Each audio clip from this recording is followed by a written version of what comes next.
Welcome to the Click and Response podcast.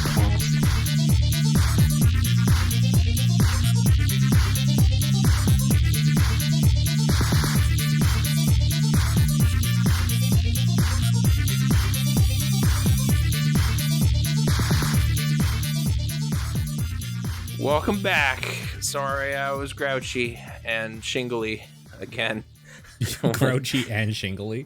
Well, the nerve pain apparently just stays with you for months. So there's days where it's just like, I don't want to do anything. But, yeah. Is Also, that like forever now? I think it's for 3 months, hopefully, and then it'll heal and go away. Because I think we caught it early enough. I don't think it's permanent nerve damage. But it is if you don't catch it early enough? Maybe. That's how fun it can be. Yeah. So, again, there's a vaccine for it, you guys. And I know Jenny McCarthy is cute and everything, but don't listen to her. Don't listen to Jim Carrey. Oh, right. She's like an anti-vaxxer, down to the store and... Yeah. So, or, maybe don't be in that Facebook group anymore. Just a little heads up. I don't care what the group's about. Maybe don't use Facebook anymore. Yeah, I kind of like its chat because, MSN or whatever's gone, but it's not a great excuse, right? MSN Messenger. Yeah, that was my jam. It was everybody's jam. For up here generation. In Canada, I think AOL Instant Messenger was the kingpin in America. Yeah, it totally was. Yeah. So there's that, but it's episode 162, which I thought was funny because that's how many baseball games they play in a regular season. So we finally matched the MLB. That's too many games. That's a lot of games. That's so many baseball games. I can't imagine anyone watching every single one for their team. It's too much. That's a huge commitment. So that's like times 4 hours, pretty much on average for baseball. So good on you if you did that. But anyway, we're not here to talk about baseball. I haven't been keeping up. What's your kickoff? My kickoff for tonight? Yeah.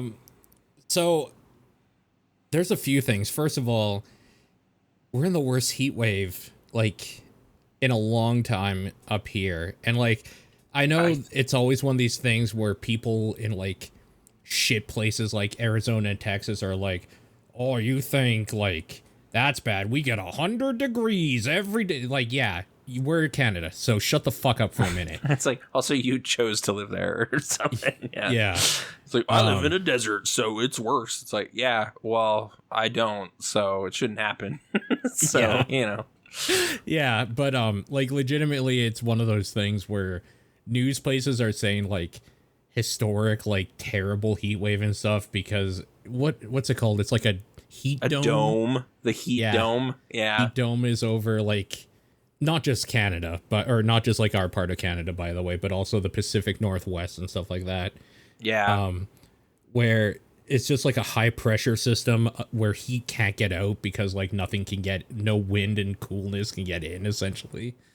And it's just circulating and getting hotter and hotter or something weird, but it's migrating east, so hopefully it just goes away. I think maybe it's the height of the dome is not on us anymore. So it's been terrible here. And then yesterday we had our I know it's podcast about the weather, hardy har. But yesterday we had finally some reprieve in a storm, and the storm was Mother Nature's wrath as well. It was real bad. Yeah, there was our back alley flooded, so I was really glad I was at work because my car would have died. Mm-hmm. It probably would have killed it. It's full of mud and silty crap right now, the back alley, but whatever. I don't know how that gets cleaned or if you just wait for more rain or what happens. Parts of the city even had hail. I didn't see any myself, but I saw big coin-sized hailstones and everything. Yeah, and forked lightning just for an hour, just consistently in the north anyway. It was crazy. That was a weird time to be out. Yeah, no, the Calgary weather experience was not was not great this week. There's been bad hailstorms before. We're really fortunate that none of our vehicles or siding or anything got like wasted by it. Yeah. But that's definitely happened to people in like neighboring neighborhoods, I guess. Same quadrant of the city too. We got really lucky. But yeah, it's been quite a time. Although I think we set the record maybe for consecutive like 30-degree plus days or something, but I don't think we topped the high temperature. We didn't. We were actually off by 0.2. Yeah, which blows. I wanted to at least be like, yeah, we set the record. But I guess I was alive when the record was set. It was like 3 years ago. So I did that too, apparently, unless I wasn't in the city or something. But this one was more, well, I mean, recency bias. It just happened. But I was really hoping we just set that mark and then we can go from there for next season or later this summer. Who knows what's going to happen. Yeah. So climate change? Yeah, like it's it's definitely a thing that I'm starting to see more and more, I think, or believe more and more now that I'm seeing. Yeah. I always feel bad with like some of the, because I'm generally a scientifically inclined person. Like, not really, but I believe that that's true. You know, if you did some research and wrote up a report, I'll take you at that, you know.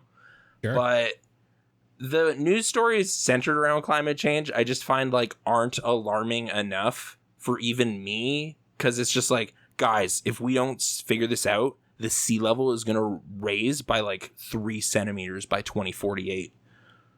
Okay. Like, it's hard to like, is that bad? Like, that sounds like nothing. I don't know. It's like, no, dude, that's so bad. Like, there's just like, I need you to be more alarmist for this to like work. Cause like, I'm not alarmed and I'm here to read this article. You need to be like freaking out more so to like convince my dad anything's wrong or whatever, you know, or you have my to like do the COVID thing. You have to scare people.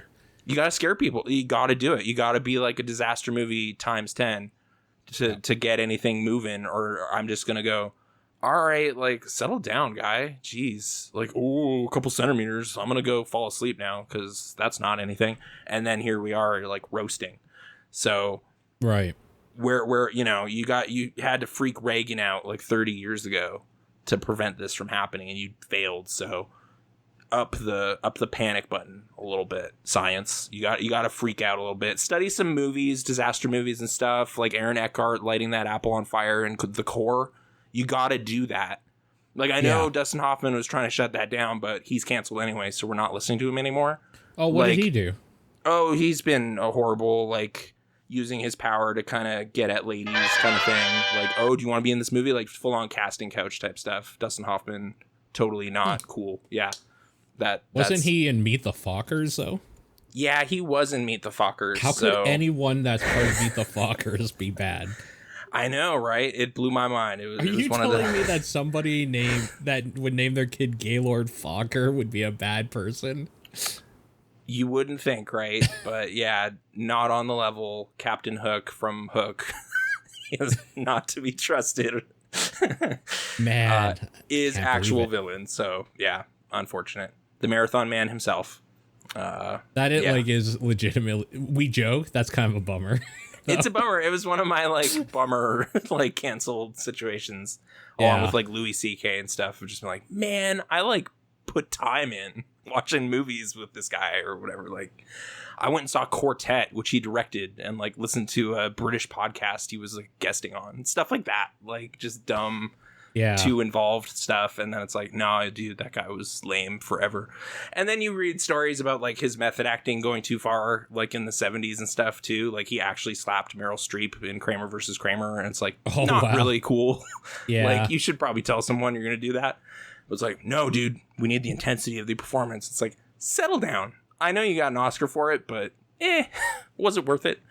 But whatever. Yeah. Anyway, but the point is, Dustin Hoffman, he set up some sort of thing to be like, we need more accurate science in movies, like, stop all this garbage, like The Core. But I'm just saying, like, if it gets the panic levels up a little, we might need it. It's the only way people respond. like at maybe, all. Yeah, like maybe they tune it out or turn it off or something, but we need somebody to tune in that can do something about it. Because I bought the crappy light bulbs and I'm driving a hybrid. Like, we're doing little things, but I don't know, like it's not going to work mass scale without some apples getting burnt by hairspray. That's the lesson for the kickoff. So yeah, for sure. All right, there's no easy way to transition to this, so I'm just gonna go right into it. I've been thinking, there's one specific thing that I've been thinking of, and it kind of led me down this path, but I figured I would throw the floor to you or just out there. Okay. Yeah. And we can have a discussion. So, intros to video games that make an impact. The reason why this kind of started with me is I was thinking back and remembering Half-Life and playing that. Okay. Yeah. Way back when Game Dudes was a place where you could rent games, including PC games. I rented Half-Life, but like not really knowing what it is. And I still remember thinking that intro was so cool because you're kind of just like on a train, and then you're going to work essentially as a scientist, and everything's kind of mundane and shitty, and then aliens happen and everything goes to hell, and this normal dude who was doing his job now has to like fight for his life out of this place. And that, more so than any other part in that game or in Half-Life 2 after it, I just remember that intro like so well and thought like that was such a cool opening to a thing I had never seen before, that game at that time. Yeah, I guess so. Yeah, I mean, it was like I played it at a friend's house who, like, it was like, oh, you have like a way better PC than me, so like I can see what gaming's been actually doing while I've had my GameCube, or whatever. Sure. Okay, and so it was kind of exciting to just see like, oh, weird, like, yeah, you're just trapped on this train, you're hearing like audio from like the Black Mesa, like I don't know if it's like just a PSA or something for the day kind of stuff. Like you're getting kind of some information, but you're just kind of almost like a tour guide or something, but for like you starting your first day or something, like orientation kind of stuff. Yeah. And then you take part in this experiment and open a portal, and then it's like actually on. But yeah, before that, you're just like talking to scientists and getting like waiting around doors and stuff, and they're kind of establishing this lab and what's going on. Yeah, it is a pretty striking intro, I guess. Yeah, you're right. I hadn't thought about that. When you posed this like notion to me, the thing that came to mind was like the title screen of the first God of War, because it's like his face is right there, and then when you press start, it just kind of zooms out and it's the game, and you're like, wow, that was actually really cool. Like I wasn't expecting it to be that seamless, And it's like actually, him falling that whole or whatever. Intro is like real good too. Yeah, I should have been more specific. It's basically like if there's a title card, everything leading up to and including the title card, or the game until it becomes the thing that you do. It's kind of tricky because like a lot of games have like a worst foot forward thing because there's you gotta get the tutorial in there. And it's oh, this is bad. Like this is dry, boring. I don't like how it's hand holding me or whatever. Like a lot of Zelda games don't have a great intro. They're great games, but they're really ponderous and slow. The Kingdom Hearts games, but I'm trying to think of stuff that takes that in a different direction. Like I just played the Halo Anniversary Edition, and I swear they like tweaked that intro because they felt like it was bad or something. Because I remember starting that game and there was like, hey, Master Chief, like look up here. All right, look over here. And there's like lights and whatever to like, do you want to invert your controls and that kind of stuff? That's when the Covenant attacks, right? Like that's the intro where the Covenant attacks after you've like been activated. You've woken up. Yeah, they've kind of, I don't know if they rewrote it or what, but they've basically like changed it so it's like we just escaped, Reach just exploded. Like it's almost like a Star Wars like Rogue One type thing, kind of, where they like stitched Rogue One into Episode 4, and it's like that's not how this happened, but now it is. So yeah, it's like we got to wake up the Master Chief, and like there's a lot more urgency to it. Like it's just kind of like, all right, come on, follow me. Like, there's none of that stuff, and it's just like quietly on a menu if you want to invert your controls. Like, it was weird. I think that's just the anniversary edition speaking. So Gotcha. I don't even know if that's like a great example of like a great intro, but they're tried to like tighten it up a little bit and just hit the ground without like, all right, do you want to like jump? Like, here's how you crouch. Like, that stuff still pops up on screen, but the initial like, we're not doing anything, just look around kind of thing, that's gone. So yeah, good on them, I guess. But for yeah, sure. I have like a few other. I have one other one that I like thought of, and then I started like looking up what other people were saying, and I have some gripes in that regard. But the other one is, it's probably the only thing I remember maybe about this series now, is the intro to Saints Row 4, where you're tracking down a terrorist. They set off the like nuke that's going into space or whatever. Yeah, and you're climbing the rocket, disarming the bomb, and like that song from Armageddon is playing. And then you like float back down to Earth into the White House or whatever. It's like that might be the other side of like, that intro is too strong because nothing else is memorable about that game. I remember some weird like 50s simulation or something you're in at one point, because it's kind of like a Matrix-y conceit in that game. And then I most of what I remember from Saints 4 is like gameplay stuff of just like having a really dumb costume and like jumping after orbs and stuff. Open world basically stuff. Crackdown. Yeah. But I mean, I've just been playing the Mass Effect games. The intro to 2 was way weirder and different than I remember. It was almost like, is this how this went? They blow up the Normandy right away, right? They Pretty blow much. up the Normandy, so that's fairly striking, I guess. But that's mostly cutscene, and you don't really see the crash site for a while. Like, I kind of misremembered. It's like, no, you can like choose to go there later as like a thing on the galaxy map. And it's like, oh, okay. Yeah. Like, the stuff that immediately happens is like, all these robots are attacking you at like the Cerberus facility, and you and Miranda and Jacob are like busting out. And it's just like, I forgot all of this happened. Like, totally.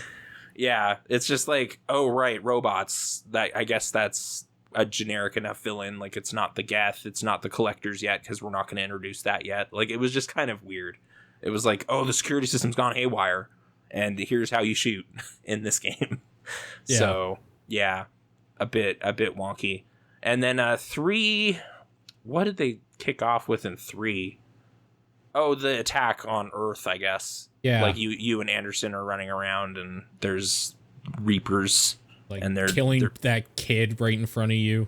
Yeah, that happens. You see this little kid, and he won't crawl out of the vent. You're like, hey, I can help you. And he's like, nah, I'm out. And then he leaves and gets blasted. And you're like, well, all right. But Shepard's really bummed out about it. It's like, I could have saved him if he just wasn't such an idiot. Those humans. I've been telling them for years, for multiple games, that this was going to happen, and nobody listened to me. If only I was more forceful. I don't know. Guess. Yeah. I'm not... Sorry if I'm like wandering into stuff I've been playing. No, that's fine. I'm just trying to think of like the best way to go about kicking off a game. Like in the similar like Valve space, like you have Portal, just kind of puts you in there. It's maybe a little too long before you get said portal gun in hindsight, you know? So like, how do you feel about something, because this came up on like some people saying like, oh, this is just a great intro or whatever.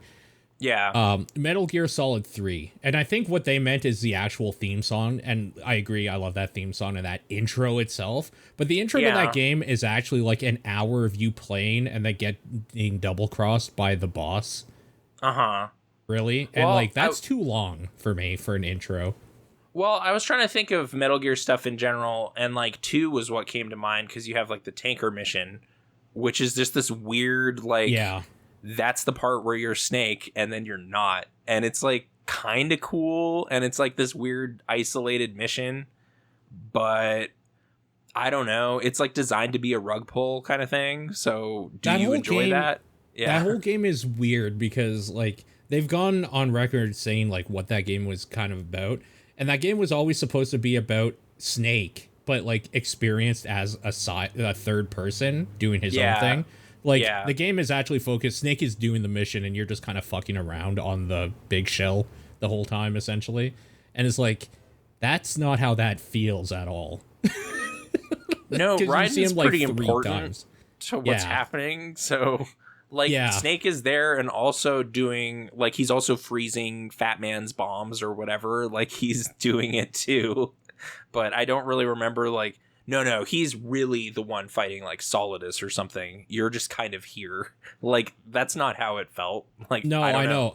I don't know if they missed the mark or if they're lying and just saying some pretentious thing to try to make it, like, Ryan's this was always the plan or whatever. Well, like, there is that stuff of, like, you know, could a normal soldier be, like, the next Snake, in, you know, given the right scenario or whatever, like that training thing, like whatever the justification is for, like, like, we want to set up a scenario that's a lot like that first game's mission and see if, like, a normal soldier of sorts, he's not really normal, but, like, see if another soldier could rise to the occasion and be, like, the next Solid Snake or something. And it's like, I guess, like, sure. And then also something about the information age and, like, the philosophers and whatever.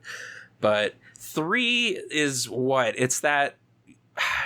it's like the mission where the nukes get stolen, I guess.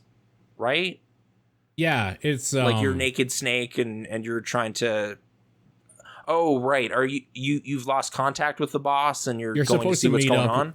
Yeah, it's in, like, basic infiltration mission, and then the boss beats the shit out of you and throws you off a bridge. Right, and that's, like, kind of like and they, like, hand over the nuke to dude with the bullet. Vulcan, Colonel Vulcan. Yeah, that's right. Dude with, like, the metal hands that can shoot bullets with electricity.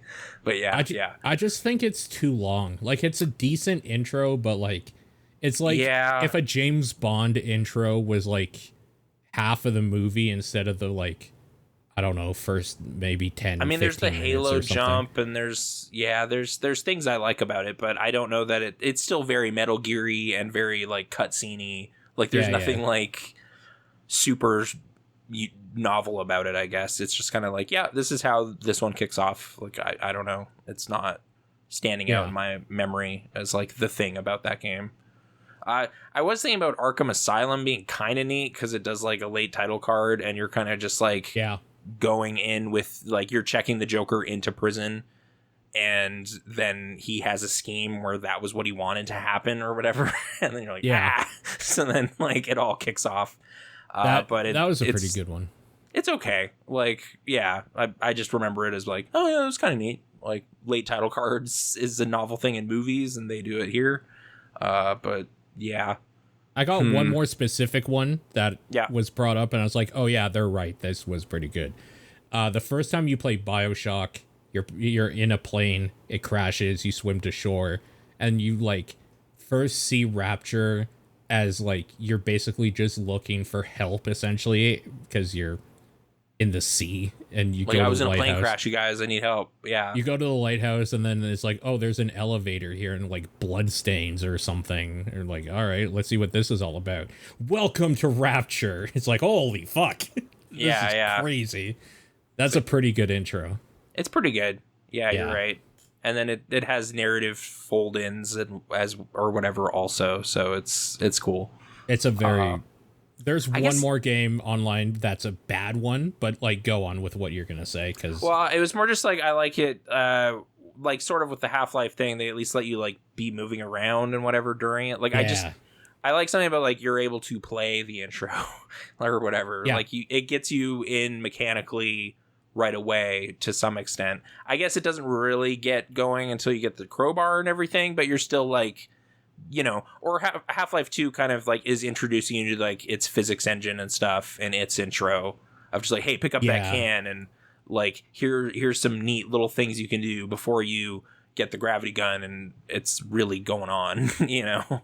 For sure. But it's still just, like, introducing you to the world and kind of some of the new things about itself. But anyway, sorry, what was the specifically bad one? So... It's I don't know that it's bad. It's that people always say this, and it drives me fucking crazy because I just don't agree.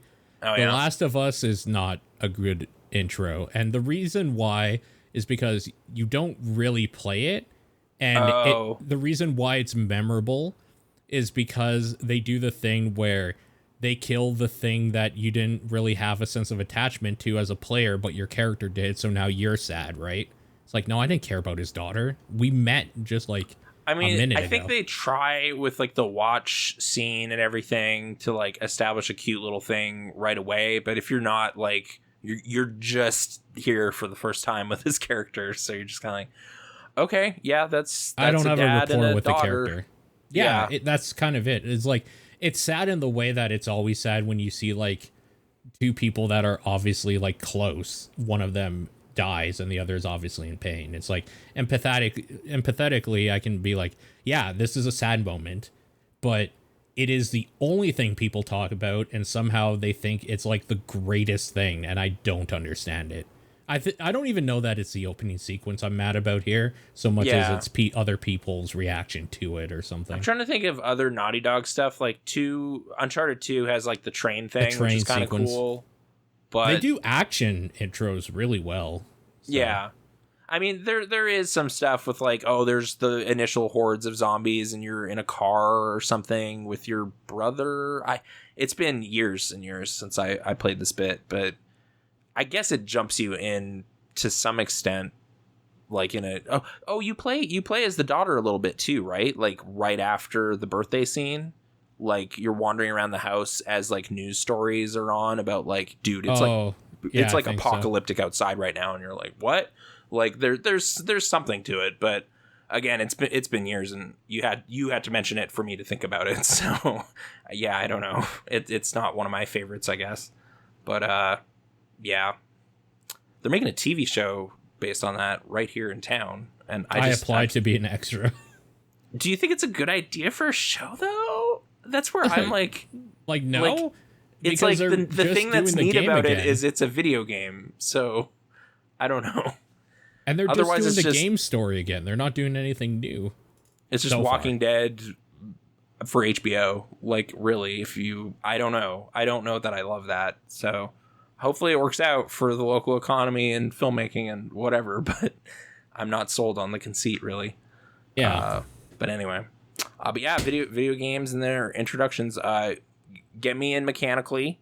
Yes. And I guess, what is it about the Half-Life intro? Like, introduce your world, but like don't stop me and tell me explicitly. Like, let me soak in it. I don't know. I have a love for mundanity in video games that lead to like really crazy situations.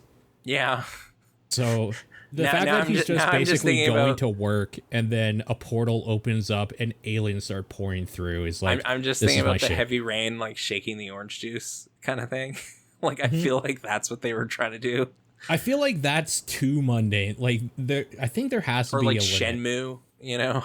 I don't want to have to like make my character take a shower and piss. Like, there's like some fine line where it's like, hey, it's his job to work at this crazy lab. It's like, okay, yeah, give me an interesting job, not like sad dad with his orange juice. Like, that's not interesting. So, like, yeah, okay. What actually is kind of interesting in that game specifically that I don't feel many people talk about, because not many people talk about that game in a very positive light, just in general, is not anymore since seeing the ending, I guess. Yeah. Like, if you played about half of it and then just stopped, maybe you're like, dude, that was a neat thing. But yeah, anyway. I really like how the intro, he's a happy family man, and like you're doing all these like life things of like waking up, showering, taking a piss, getting like food ready for the kids, or like playing with them or whatever, helping your wife with getting the like table set and groceries in. And then the next time you're doing that stuff, you're a single bachelor who's seen his only kid on the weekend, and like you basically have nothing to offer anymore. You literally just have like pizza or a beer in the fridge to offer for lunch. It's like, it's just kind of this neat contrast. Of like you have like nothing to do now because you're a piece of shit. Like, your kid got abducted at the mall. It's your fault. Oh, and it's like totally not his fault. Yeah, I have gripes with how that game's Jason like a lot to try to find his kid. So yeah, what else are you gonna do? He worked at it. But anyway, yeah. I'm trying to, because like a while ago we talked about our like top 6 favorite games, and I don't know that any of mine have like a great intro. You know, sure, like Wario's Woods or like Work Time Fun or whatever. Like, oh no, I don't even know if Wario's Woods made the cut. But anyway, like, it's just stuff that's like, no, I still really love this game, but like Super Mario World's just kind of like, hey, the princess got you gotta go. Like, there's just a screen that says that, and then you're playing levels. Yeah, like those first levels are pretty good because they introduce you to Yoshi and everything, but yeah, there's not really anything super majestic about how they're handling anything. It's pretty standard. Yeah, but anyway, getting back to, if I may, I'm sort of running out of steam with Mass Effect 3. I'm not sure what's happening. Like, I did just play 2 full Mass Effect games. So there's that, but it's just little things they've changed between 2 and 3 are like starting to really bug me. And it didn't before when I first played it, but it's like some of its game feel, like I used to think it was easily the best playing of the 3. Yeah. And in some ways it is, because it's definitely giving you better feedback about, like, there's little quality of life things that are definitely like better, but there's something floaty and light about how you feel in that game. And I'm not used to it after coming off of like 40 hours of 2. It just is like, maybe not as drastic of a, oh, this plays so much better because like 1 and 2 were reworked to play slightly better. Maybe, yeah, like 2 is a little stiffer, but I kind of like the weight of it or something, whereas 3 just feels loose in a way I'm not enjoying. But it's not hard. Like, I'm still at the same difficulty setting I was and just shooting dudes, and it's working out. But I don't know, it's that, and then they've changed little like things, like how you acquire side quests is super passive, and I kind of hate that. Like, it just makes the areas you're in feel kind of dead because they won't talk to you. It's just kind of like, it's the world you're in is talking and you're hearing it, and then your log fills up with quests to go do. Like, you're not like walking up to a character and be like, hey, what's going on over here in this corner of the Citadel? And it's like, yeah, this guy, he stole some stuff from me. I don't know how I'm going to run a business. Okay, I'll go get that for you. This like, sounds like a job for Commander Shepard. Yeah, and then you head off to go fight some smugglers or something. Like, this just is like, oh, I overheard someone on a Bluetooth headset talking, and I guess I can go take care of that for them because I'm proactive like that or something. Like, it's just a little weird. It's just like you're volunteering to go do things for people because you have nothing better to do. You know? Yeah. Or like in Mass Effect 1, it would be like a bereaved husband is like trying to cajole you to go get his wife's remains from like the CSEC officers or whatever. And you're just like, oh, geez, I got to go have some like awkward conversations with a bunch of people now. But okay, I'm in for that, you know? But now it's just like you would just hear this guy crying in a corner or something and be like, oh, I think he can't get his wife's coffin for a funeral or something. I better go deal with that. Like, it's just like, why are you involving yourself with no consent from anybody? It's just weird. So yeah, that all of that is just making like parts of the world feel weird and cold, and I'm not stoked about that. And then the way they've kind of like written out people, like, it's just like Thane is here because he survived, but he has like a couple things to say. And then that's all that happens with him because we didn't really write a whole deal for him in this game because he might be dead. Like, why would we put all that time in? That would be a waste. So, you know, and he was sick in the second game. So it sort of makes sense that he wouldn't be on your mission again. But it's a little weird having him there at all. And I don't know. Like, I replayed 2's ending to like not have anyone die. Because I screwed up before. I lost 2 people in weird ways I couldn't explain. One was like, you made a dumb choice. You thought Samara could do something that she shouldn't be doing. so that's on me. But then Morden just got like a bullet for no reason, like, or something. Like he was just dead on the floor when they checked in with Joker at some point. It's like, is everyone okay? Well, everyone that made it anyway. Pan across like dead Morden. And I was like, all right, well, this is a waste of a play. Like I have to do this mission again because I don't know what I did to make that happen. I took too long shooting the big baby, I guess. Yeah. I don't know.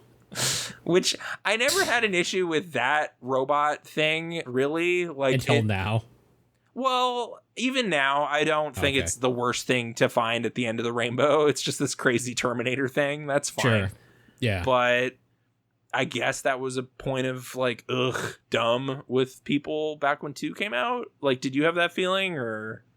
No, I guess I wasn't really expecting like some crazy giant thing. So the fact that there was like a giant robot baby was kind of neat, I guess. Like for me, yeah, it was kind of like, oh, there's like a crazy Contra boss at the end of this game. Yeah. Like that's fine. It's a video game. I have a gun. Like, what did I want to happen? I probably like saw it and was like, what the fuck? All right. Like, I'll shoot these vials and drop it, and then it'll come back, and I'll get blasted by its laser eye. Like it's a video game. I don't know. Yeah, like exactly. Cool movies can have big robots in them. That's fine. Like I don't know. I had no issues with that. But I guess other than like the suicide mission just kind of screwing me over, and I had to play it again.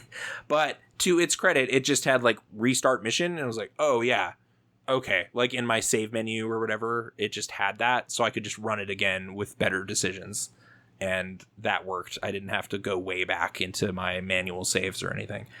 But yeah, 3, I don't know. I might continue soldiering on, but it kind of needs to open up more so than it has so far. It's felt like every major mission kind of directs you more too. It's like, you should go do this now. You should go to this planet and talk to these people next. And it's like, I don't want you to tell me that. I just kind of want to be in charge of the Normandy and decide how to save the universe, you know? But it's sort of pushing you a little more this time. And maybe because its path is a little more straightforward in general. Yeah. But yeah, it's been kind of... It's also the one I know I missed the most stuff in the first time I went through it. Because like I didn't have Javik at all. And I have him now. Dude, he had so much lore. It's crazy. Yeah. Like, so I did the mission where you get him and there was already a bunch of stuff that was like, oh, crazy. I've never seen any of this. Like, oh, you see like the first or the last reaping 50,000 years ago. Like you just see stuff from that.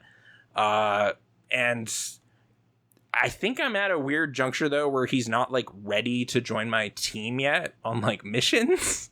So he's still not chiming in on normal stuff. Oh. But yeah. Oh, there's that too. Like in the previous games, you kind of like, no matter whenever you disembark to do anything, you like choose your 3 people. Yeah. Mm-hmm. And then you're wandering around and like, oh, maybe Jack has something to say about Ilium, or oh, Garrus has some memories about CSEC or whatever. So he'll chip in here. Like in 3, you're just on your own. Whenever you get off on like a populated planet, it's just Shepard walking around by herself. And then maybe there's characters there like, oh, weird. Legion is shopping. Okay. Like he's just there or something. And you'll like talk to him. Visual novel or something. Go meet Legion at the mall. Oh, it was Edie actually was at a kiosk or something. Whatever. Women be shopping, am I right? Yeah. Well, apparently. Or just, the little run-in with Thane or whatever. Like, you'll just kind of encounter your party, like, at set places, and they'll have a scene or something, but it seems less, like, dynamic somehow. Even though, like, there'd be whole missions in the previous 2 games where you chose the wrong people and they have nothing to say. You know, there's no written dialogue for Kasumi in this mission, and you're like, there's kind of something great about that too, because like at least they're not trying to fill the atmosphere with shit that they don't know about or whatever. Sure. And then there's always like the possibility that they might say something, or that someone else would say something in this spot, and you don't know that. No, we straight up didn't write anything for this, but there's at least like an illusion. In 3, it's like, No, we didn't write anything for anybody, and it's just you there, and then we wrote like one thing for this person, and they're here, and they'll say that. And it's like, like it just feels smaller than I want it to. So I don't know. So I've kind of just been like at a loss a little bit. Like I think that's it. Just all of this has just kind of put me back into an era of gaming, which is why I went back to like Halo this week. Yeah. It was just like similar time frame and like era, and just being like, yeah, I'm just gonna play another sci-fi game that I enjoy from like that time and just play Halo. So that's what I've been doing. Cool. And it's fun. You're throwing grenades at stuff, you know. I played that Silent Cartographer mission, which I really enjoy, and that Truth and Reconciliation mission, which I don't. It's like a sniper night mission, but I made it. Okay. I made it through that. So yeah, just doing some Halo stuff. Was definitely having some weird like audio stuff initially, but I think that's gone. It was again in that early cutscene stuff that I think is new. So what are you playing it on? PC. I got like the Master Chief Collection, which just yeah. Mm-hmm. Sorry, go ahead. Oh, I was just gonna say I wasn't sure if you like hooked up a 360 or the old Xbox or like what you were playing on. So no, I just installed it on Steam and took a look at it. It kind of defaults to only installing Reach for you, which was like, oh, cool. I guess chronologically that's the first one, but it does them in order. Yeah. Yeah, but I was like, nah, I want to play like the literal first one because that's what I want to do. So then I had to like manually install that in this like menu. Like it's like all the Halos are there for you to like put in, but you have to like choose to download them. So if I download everything, I don't know how big that thing's gonna be. Maybe I should uninstall stuff as I finish them. But presently it's 20 something gigs or whatever is where I'm at. But anyway, that's not exciting. But hey, Master Chief, he's there, and you can't pick up a sword in the first one, and it's infuriating. It's so weird. Yeah. Or like dual wielding, nah, you can't do that. And like you're looking for health kits and stuff. It's just weird going back. Like some of it still feels really great, and then occasionally it's just like, oh yeah, this was like 2001. Like this is an old game. It's an old game, yeah. But or yeah, like the hunters, I don't think you can pick up their weapon. So, like, I killed one and was like, yeah, I'm going to smoke the other one with his own thing. Oh, I can't. Okay, what? Okay. Yeah. I guess I'll circle strafe with my assault rifle. Oh, that worked perfectly. So, whatever. Yeah. But stick them with a couple grenades or something. Are you looking forward to... Is it Halo Infinite? I think I am. I think that's sort of why I'm going down this path, too, is just like... Oh, a big open world Halo? That sounds great, because my favorite mission is kind of just an open island. Like, if it's all designed this way, that's really cool. So, sure. I don't know. I know there's been, like, grouching about how it looked visually and everything, but I feel that happened with Halo 3 also, because it sort of didn't look that great for next-gen, expectations. I kind of feel like they knew it, too, though. Otherwise, like, why would they push it back a year? With Infinite, like they're like, yeah, you caught us, we really need to look at this again, like, or something. You caught us, we could do better. And I think from what I saw from like what they showed, it looked like Halo. So I don't know, I guess I'm not expecting a huge like rework of that style or anything. So no, but open world design is cool. So I don't know, I'm generally, and it's on PC, right? Like it's coming to I think so. Yeah, so I don't need a Xbox. What is it? Series X? I don't need that. Yes, Series X. So I'm happy about that. Yeah, I've been actually considering going and looking at all of those kind of before Infinite comes out to get ready a little bit. I just just play some campaigns as I want to, and if I'm having fun, which thus far pretty good. So yeah, Halo Combat Evolved. That's what they call that one. And it did. It evolved so much it actually changed how you play shooters on console for a long time. Yeah, like kind of the two weapons thing, like I don't know, the simple multiplayer, like Blood Gulch, all that stuff. It was a real fun time. It was a really good time. Yeah, first person shooting. I haven't even gotten the shotgun yet. I'm looking forward to it. I got that pistol though. You can zoom in. That pistol is way too powerful. I love it. Yeah. And then it's kind of like the still pre iron sights is in everything era, so Yeah. just getting used to that a little. But it's like, no, this feels fine. Like, I'm not mad at that. But yeah, Sure. so there you go. There's the latest the latest video games. Yeah. These like old shooters, but yeah, at least Mass Effect Legendary has a recent re-release, so I don't feel too bad. For posterity's sake, because I've talked about it here, I did finish NieR. It's done. All in seen. You and I talked a little bit about it at work. Yeah. It's kind of hard to talk about that game because it's like I want people to kind of experience it themselves. My final verdict on it, more than anything, is if you don't want to do those side missions, you do not have to. Just do the main stuff because you're going to be doing it a couple times, but it's worth it in the end. Is there achievements attached to the side stuff, or I don't even know. I think it was there might be because you might get a sword or something. I guess if you care about achievements, then yeah, sure. If you like, I do specifically on the 360 platform, which is where I played Gestalt anyway. So I was into that, but yeah, if you're just playing on Steam or something, like, you don't really need to worry about it, I guess. So yeah, that's probably sound advice. Although that fishing minigame, there's like a sandfish. How weird was that? That fishing minigame was reworked in Replicant in a way that made some of those fish impossible until I read up why I couldn't catch them. Oh, they broke it again? They broke it. Okay. Yeah. Like, it was already janky and weird, but you know how it goes in and then you push the button to start reeling? Mm-hmm. Yeah, you have to push the button when it shakes, not when it goes in at some point randomly. So it'll snap on you if you're not doing it right. You gotta do it immediately, otherwise the fish just snaps it. It's basically like everything from like, I think it's the 7th quest up for fishing. Yeah. All right. So pro tips out there for enjoying that more. Ooh, did you ever have to do the like dumb gardening, like the pink moonflower seeds specifically for one of the quests? There you go. You just read a thing, right? I just read a thing. Yeah, because how else? I'm not going to plant everything and hope that they hybrid together. Like, I don't know. Yeah, like whoever's like, I'm going to brute force it. I'm going to figure it out. Like, don't do that. Just look it up. The world knows how to do it. But yeah, it makes me think back to like chocobo breeding and stuff. It's like, it might somehow be worse. Well, chocobo breeding was really bad too.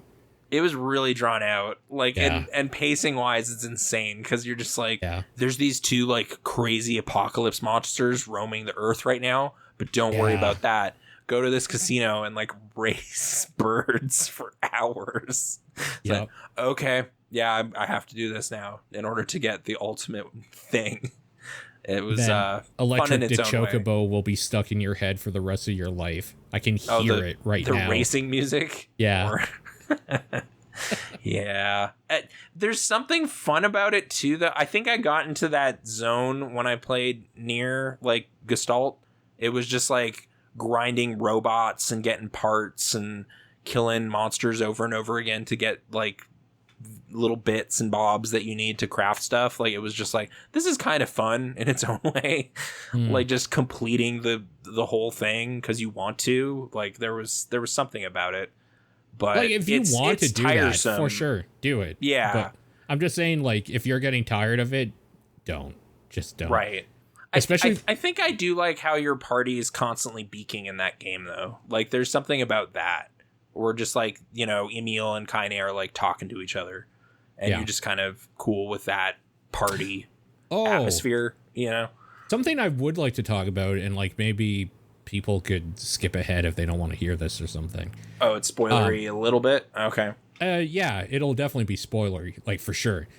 I was talking about how the last thing I heard about NieR back in the day, and you were agreed, and you were like, yeah, I heard that too, and it got me interested in it, was how it represents transgender people. Yeah. Or whatever. Do you remember any specifics about, because I still don't remember like what the talk was about, and I'd be interested to know, like, the panel I went to, or did you go to the actual game? Panel? Well, in the game, it's Kaine that they're talking about. Yeah, they're talking about Kaine, and I thought it was kind of revealed in that text thing, like where she's talking about her grandmother. Mm-hmm. Yeah. Wait, what part? Oh, just how her grandmother never judged her about any of that, and it was like fine. And then there's like a village that threw her out or something. Oh right? yeah, for her quote unquote like evil or disgusting body or whatever. Right. Yeah. That's the vague stuff I remember. No, it was more just like that was highlighted as like a game of interest that had kind of positive representation. Like I don't remember it being much deeper than that. It wasn't like the focus of the panel. It was that game. It was just in general. So yeah, this would have been 2012 or thereabouts, 2011, something like that. Okay. So, I mean, it had to be after NieR came out, but yeah. Yoko Taro in general seems to have a strangely open mind for like a Japanese person about a lot of like Japanese people are pretty conservative. Yeah, I guess so. Like I do read kind of Japanese news blurbs and stuff, and like the Japan Times is definitely trying to be a little more liberal over there. Yeah, but they're definitely like, yeah, no, the government voted this down or whatever, or like just even equality in the workplace kind of stuff in a bunch of ways.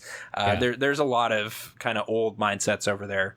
Yeah, a lot of traditional kind of stuff. So yeah, no, it is kind of striking to have a developer kind of be just confidently putting that stuff in and not worrying about it.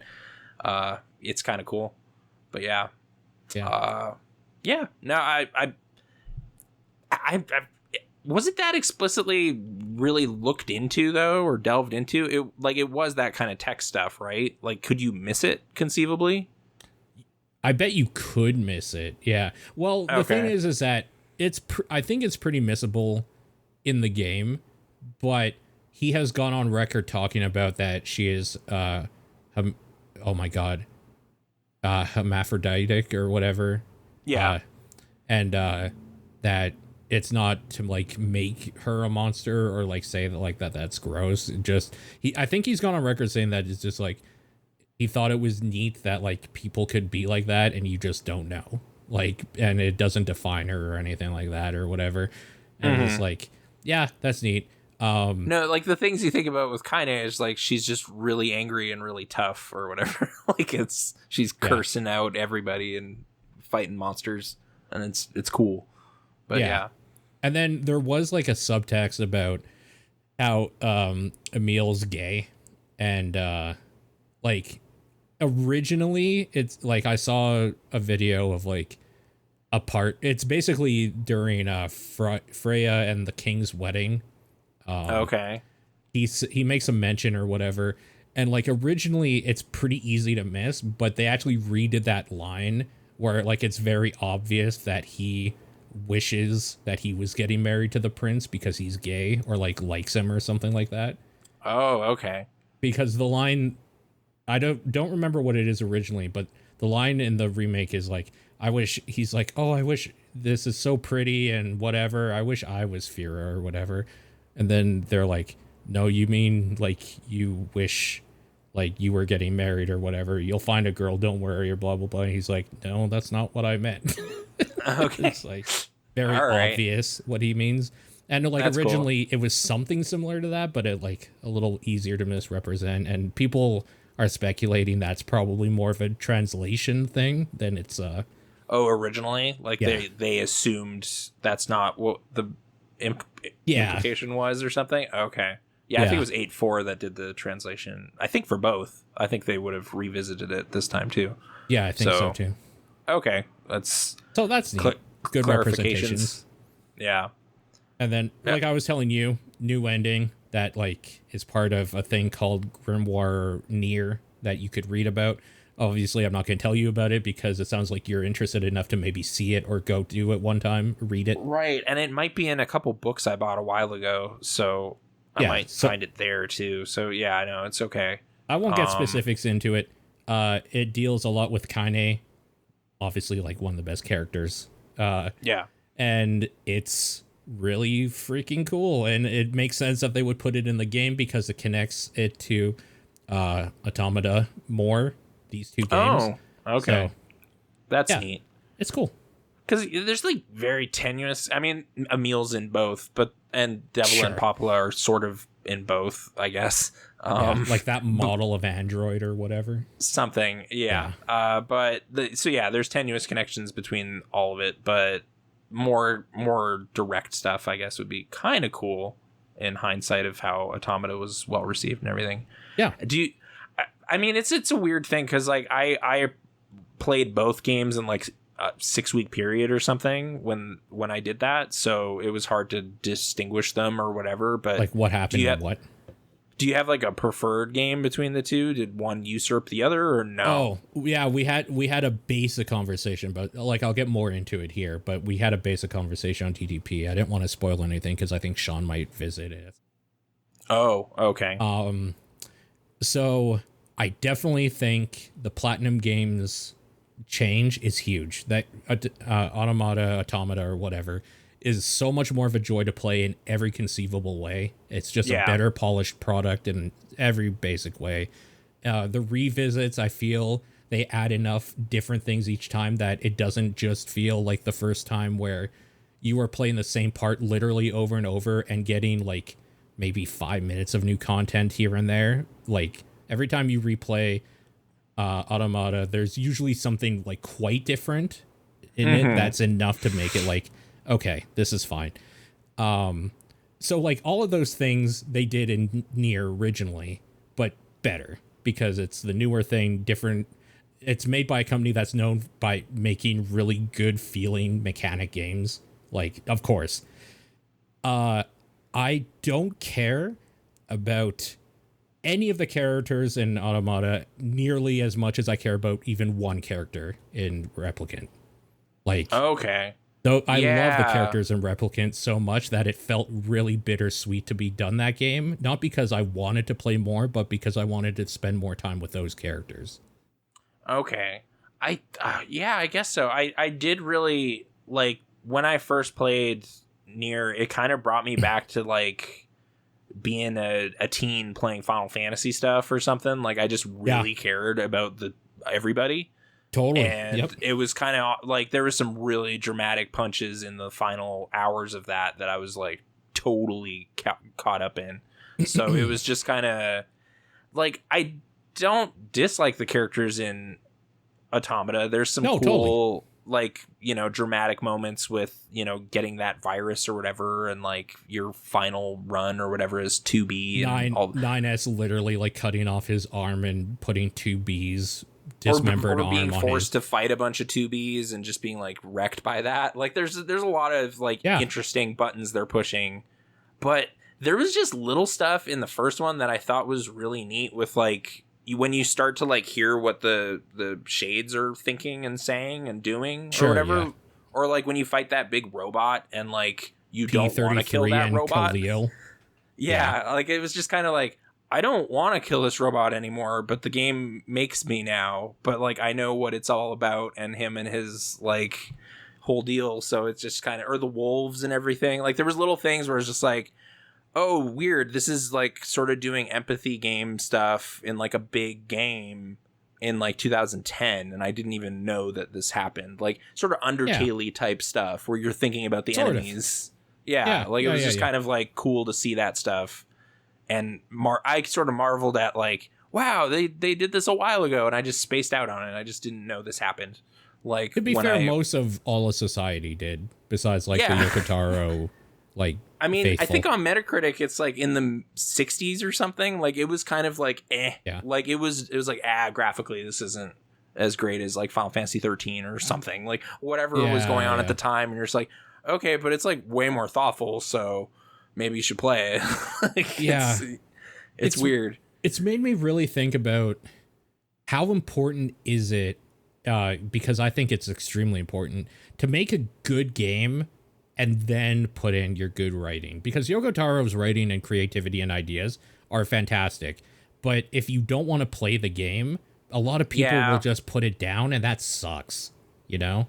I guess I felt like it was still like competent enough as like a mashy like slash 'em up combat game that I was okay with playing it, but it's hard to like oh no, dude, like forget Devil May Cry, like forget all this. You got to play this. It's like, no. Like, you're right. Platinum is making like mechanically better games. Yeah. But some of their catalog I don't really care to play because it's so stupid or whatever. Like, there's, there's things about them that aren't firing. So combining their talents with good writing is such a super great thing. Yeah. But so like, I don't know. It's like the action genre, like stylish action or whatever you want to call it. Like, sometimes that appeals just on its own merits to me, but like not always. So like the most killer combat like combo system ever, like that won't stand on its own either.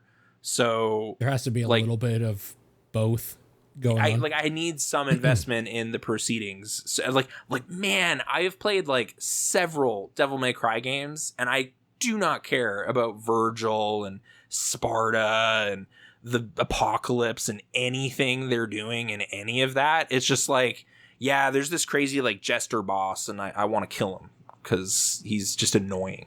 And that's what's motivating like some action going on, or there's like just cool music and whatever. Like, I played a lot of 3, and like, what is the story of Devil May Cry 3? Like, I don't know. I think it's a prequel. I don't remember.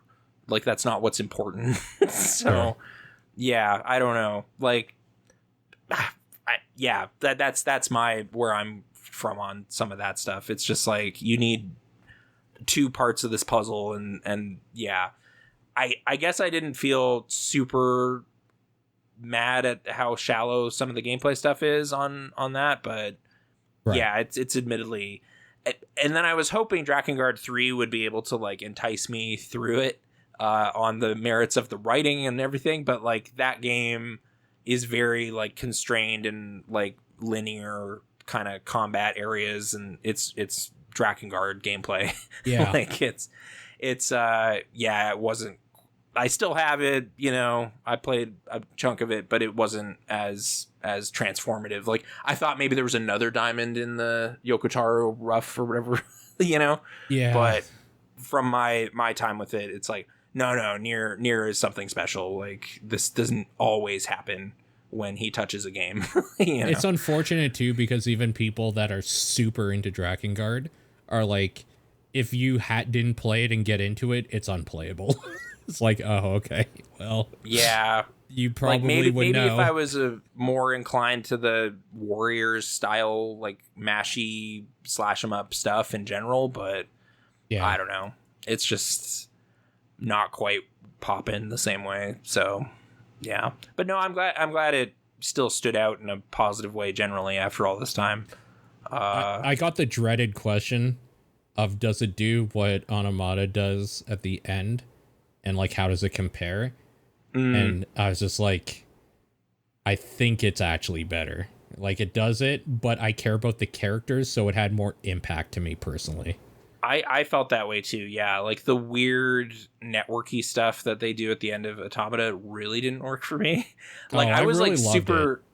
I was like emotionally into that game on other stuff, but when it got to like the final thing, I was like, all right, I've kind of seen this like basic notion, but it was in universe, in character, with like written characters that was at stake. I care more about that, so I wish that was what you did here, but instead you tried this other thing, and I don't know, it just made me think of like Tetris Effect or something. It's like, funny because I didn't even realize like what any of that was until I was told what it was, like near the end of it. The thing I liked about it was I really liked killing the credits. I just thought that was neat because it's like, I'm part of this like situation of me killing the devs, I guess. And or that just made me think of like Smash Brothers Melee or something, where you're shooting their names. It's like, I really like that. It's like that, but like, I don't know. Deep, man. So deep. Yeah. But oh well, whatever. It's a great series, I guess. It is. If it has NieR written on it, I'll at least look at it. So get ready for that mobile game, dude. It's gonna be something. I've been waiting for it for months now. So yeah. I hope it's a game. I don't know. It's a gacha mobile game. Anything. Yeah. So It's a what? It's a gacha game. So I What's hope that mean? It means you're going to be getting loot boxes of different characters that are good or bad randomly. Yeah, that sounds like a phone game. All right. Well. Yeah. All right. I hope I don't get suckered into like really caring too much about that stuff then. Dang, but I could. I will put money into it if I do, and that's bad. Yeah. That's real bad. Don't exploit me that way, Yoko. Like I can't also like jump into Final Fantasy 14 to check out that stuff. Like he put some work in on that, but that will forever remain a mystery to me. Like recently too, right? Some major expansion is like Yorha stuff and everything. Like there's stuff in there, but it's like the investment in an MMO is like really high. So, it's funny because I've actually been like dabbling back into Final Fantasy 14 in my spare time because I haven't wanted to like start a new story game right now. Okay. So maybe there's some great stuff in there for you. Maybe. But okay. Can I transition? Saying, Sumo is starting up real soon. Sumo's starting this weekend, so I'm looking forward to that. Takayasu is not going to be in the tournament. I'm going to have to. I mean, Jason at Jason Sumo Channel isn't running his contest, but I still write down 5 rikishi I care about to like monitor to keep me going. Oh shit! Yeah, I should do the same, and we should like talk about compare this teams or something. I had.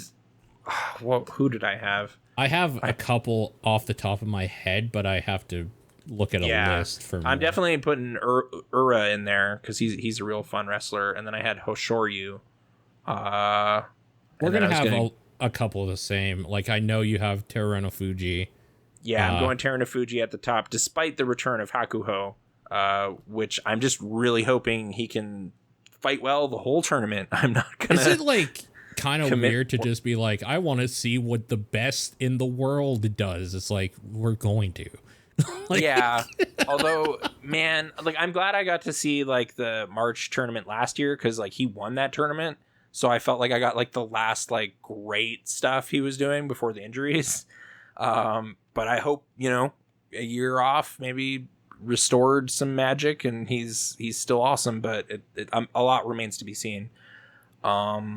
But man, yeah, I totally had Takayasu on my team, so now I'm just kind of puzzling out. I'm not sure. I just read that he was Kurio or whatever they call it. He's sitting this one out, so I'm glad because he's the one that looks like that dude that I hate. Yeah, so you won't be triggered by that at all. Yeah. And Ryuden isn't there either, so and he was real tall. So, I don't think I can even. Oh, I guess we should also say Asanoyama got absolutely butt fucked. So which it was weird seeing like the Abby situation happen over the last year because like another rikishi violated COVID protocol and got like demoted, but not as heavily because he was not an Ozeki, which is like a very respectable rank or whatever. So you're like, no, you were held to a higher standard. So yeah, he's banned for like 6 tournaments, which will demote him deep into the rankings, which like Abi just like coasted through those younger guys. Like it is weird seeing it. Like I was trying to think of it as like, it would just be like, yeah, sorry, you got to fight Mike Tyson now or whatever. Like if you're like a little young boxer starting out or something, it's like, why is he in my weight division? And it's like, oh, he got demoted. Like he's trying to fight his way back to the top. So like just way overqualified, like wrestlers are going to be like fighting junior grade wrestlers. So it's just going to be the most one-sided, like, I'm just going to jump out of the ring because like, gosh darn it, I don't want to like get wasted by an Ozeki. Totally. Yeah. So yeah, like, yeah, Abi had like a bunch of perfect tournaments and stuff in like the lower divisions, and now he's going to be in Jurio, the second highest, so I'll actually be able to see some of his matches, which is cool. But anyway, I made my 5, by the way. Asanoyama is we'll see him next year sometime. It's weird. Yeah. Yeah. I made my 5. So I know, obviously we're both going to watch Teruno Fuji because he's on a tear and this is going to be a big one for him. I know that we both are gonna be Wakataka Kage fans. Or Yeah, he's not on I was yours? thinking I might go with Hokuto Fuji or somebody in that ranking area, because like he's intermittently has a really great tournament, so I sometimes roll the dice on that. Okay. But I do like Wakataka. I'm just worried like his previous tournament was like the overperforming tournament, and now he's gonna have a tough time. Oh, But, okay. yeah, Well, we'll see. I He's do not on like your him list, as a wrestler, but yeah. But he's not on your 5. Not currently, although Okay. my 5 is missing 2 slots right now because of the Takayasu situation. So us talking through it might help me decide.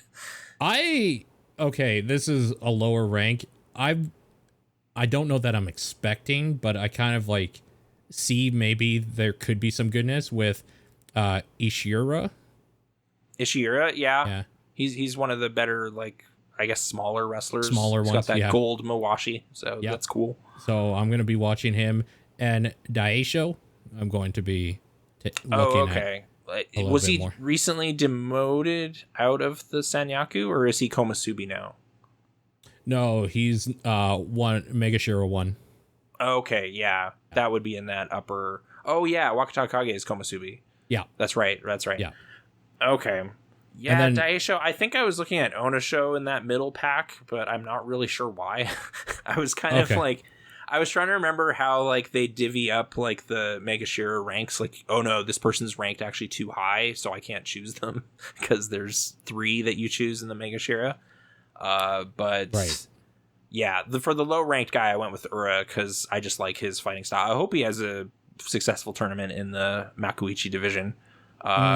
And his knees are like really taped up and stuff too, so it's a bit of a gamble, but he's got so many crazy techniques that I just hope it works out.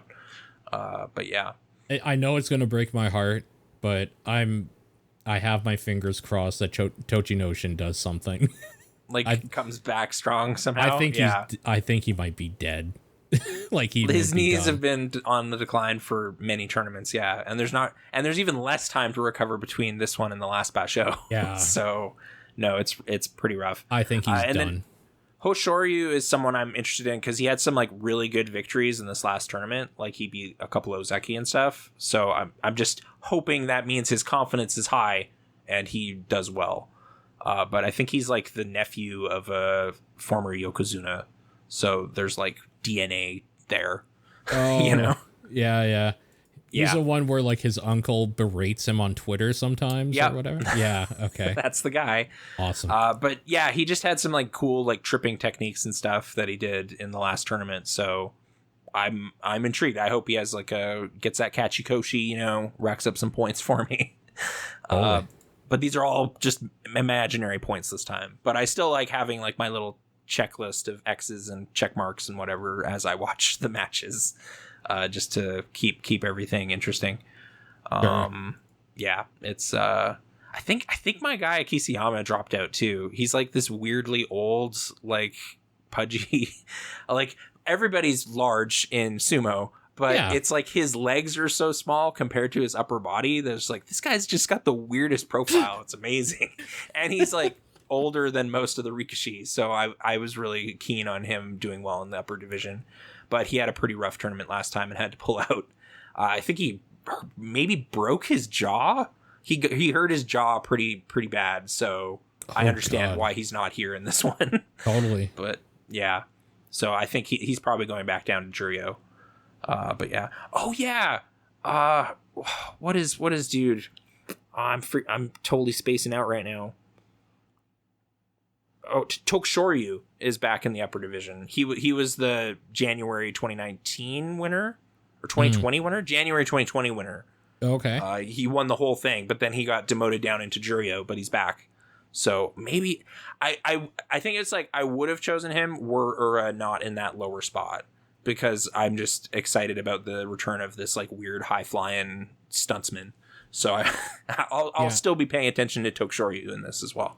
But anyway, might be fun to actually watch too. That's I'll add him. I hope he does well and doesn't get hurt. Yeah. Sure. So yeah, July. That's exciting though. And it's it's actually in Nagoya, I think, right? Like it's the first time since COVID, really. That like it's out of Tokyo.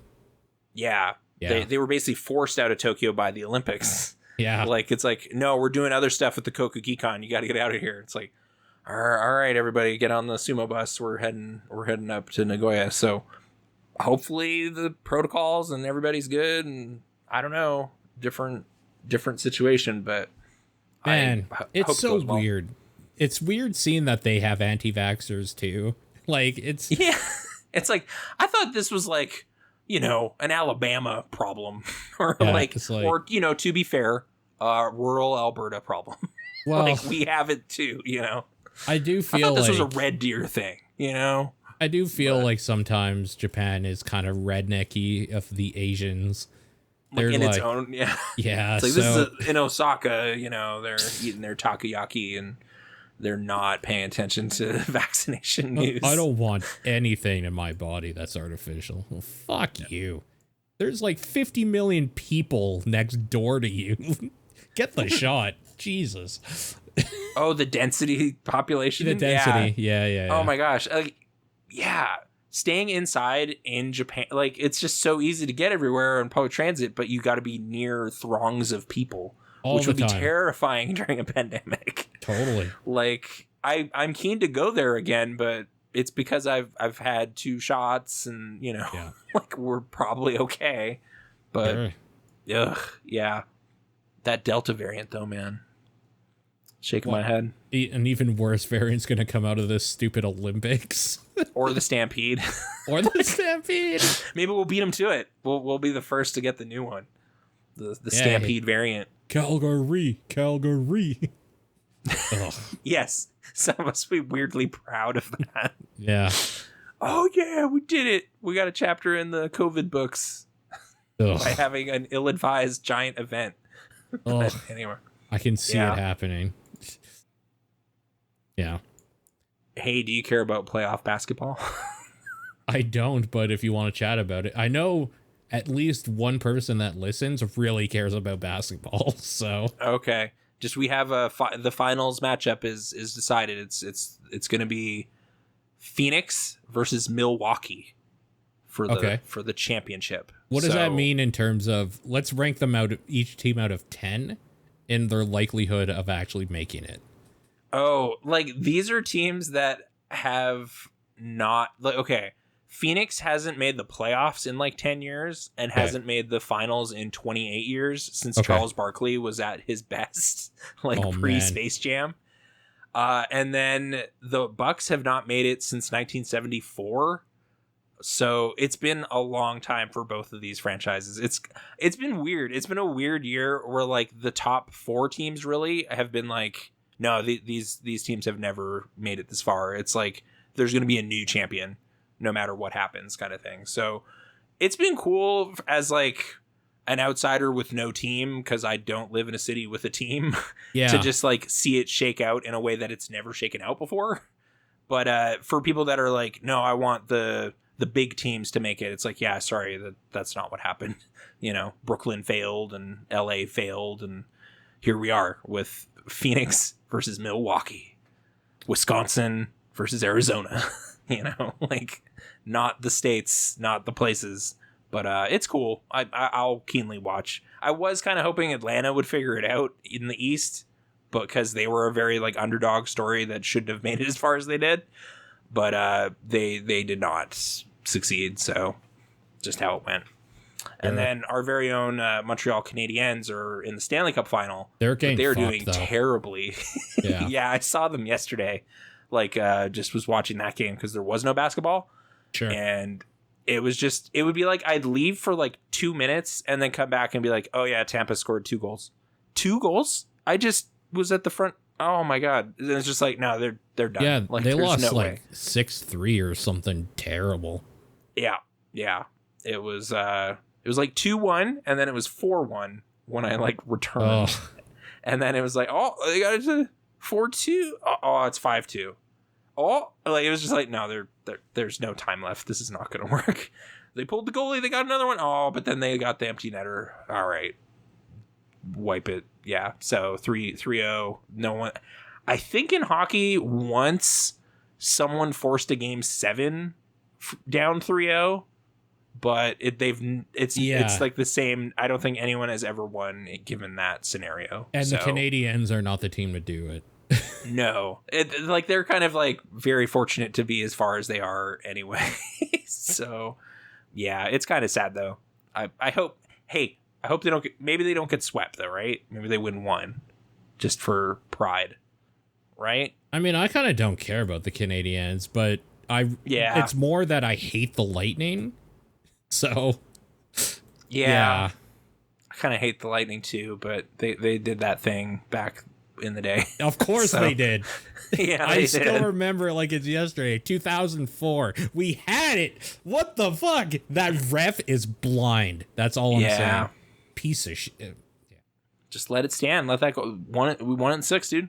I can't let this go though. I hate them so much. And then it blows too because there was like the strike the next year, so you couldn't even like channel that energy into the next season. It was just like, no, we're just screwing up like the whole league right now. We're just not gonna have hockey. It's like, wow, all our momentum is like gone. Listen, the only thing I'm saying is the reason why the Lightning won back then is because they needed to sell tickets because nobody would fucking care otherwise down there. Yeah. That's all I'm saying. I think there's still a huge cost disparity between like people in Montreal that want to see the game versus people in Tampa that want to see the game. Like what the ticket cost is. I'm sure. Yeah. But it's also further limited by COVID stuff. It's like there's only 3,000 some allowed in the Montreal stadium. But then, so it's like, no, because we don't want to like spread the virus. And it's like, okay, but there's like 25,000 people outside in a dense crowd. This isn't helping anything, really. So bad. So bad. So, yeah, sports. But sports all over the place. We're talking about sumo. We're talking about basketball, hockey. We talked about what the oldest sport and the newest sport might be. Randomly. We tried to figure that out. Yeah, the slam. What was it? Like slam ball or something? No, I think it was bocce ball or something. It was like basically volleyball with a trampoline. It really just looked like beach volleyball, but we had like a bounce house. Bossa ball. It's a delicate melange of volleyball, soccer, gymnastics, capoeira, yeah, and that fighting style, extreme trampolining. Yeah, extreme trampolining. It looked like only one person was like the designated trampoliner. Like they're like the guy, like your point man that like spikes the ball, but he gets extra height because he's on a trampoline, and you can use your feet. So that's the capoeira part. You can like kick the ball over. Yeah. It looked fun, I guess, but I'm not sure if it's like going to take off. It's in kind of South American countries. Like Latin America. Red Bull had okay with it. Red Bull is a sponsor. Yeah. Or a brand. Also, UNODC, which is the United Nations Office on Drug and Crime. So yeah, what this is probably tag Brazilian game. I keep forgetting. It's like in India. There's like this competitive tag. The Jaipur Panthers are a team. Kabaddi. Kabaddi is like a weird sport that's happening over in India, and it's kind of neat. It's like it was reminding me of like Super Dodgeball or something, but it's like a tag based game where you're like trying to tag people on the team and then run back to your side and stuff. Like it's just super great. I love that. Like, no, we're just you guys are doing like lacrosse. We're doing something else over here. We're like whatever. Holy Handball. crap! The Jaipur Pink Panthers logo is like the most like sexualized furry panther I've ever seen. Is it? Okay. Yeah. It's pretty good. Like I found out all of this because Jaipur is one of Calgary's like official sister cities. And I was just like, well, what are they doing over there? And then it's like, oh, Kabaddi. They have a team. What is that? And then just like went down this little trail. And then I was watching some like YouTube highlights from like a tournament 8 years ago. But yeah, It's it's real, Jaipur's in Rajasthan. I sent something there recently. There you go. Yeah, no, we're trading and interfacing with our sister cities. It's great. Oh. Yeah, cultural exchange. Their record highs blow ours out of the water. Heat-wise? Yeah. All right, they could teach us a thing about the climate change. Bring it back to the beginning of the show. Oh, yeah. I wanted to talk about one thing about the heat wave that we didn't mention, but I thought was kind of interesting for anybody who might listen that like doesn't know about the city of Lytton or the village of Lytton. Oh my gosh. We should talk about this because it's crazy. Yeah, so the highest temperature ever recorded in Canada was set by a little village called Lytton in British Columbia. I think it was 49.4 degrees Celsius. Something like that, yeah. So that got out there. That story was in the world. Yeah. And then like not 30 hours later or something, the news story was just like, yeah, there was a horrible fire and 90% of Lytton was destroyed. And it was the worst. It was just, I couldn't believe that it had just been put on my radar as like a place. And then it's like, and now it's wiped off the map by horrible fires. It's like, wow. Okay. Yeah. It's like, first of all, as outsiders talking about it, it's a crazy thing. It is fucking sad though. Cause like there's, if you look it up, you'll just see like these terrible stories about people that like watch their family burn alive. Like it's fucking terrible. Apparently this fire was like definitely no joke. It took like 15 minutes or something for the whole city to like the whole village to go up. Yeah. Like it was no joke.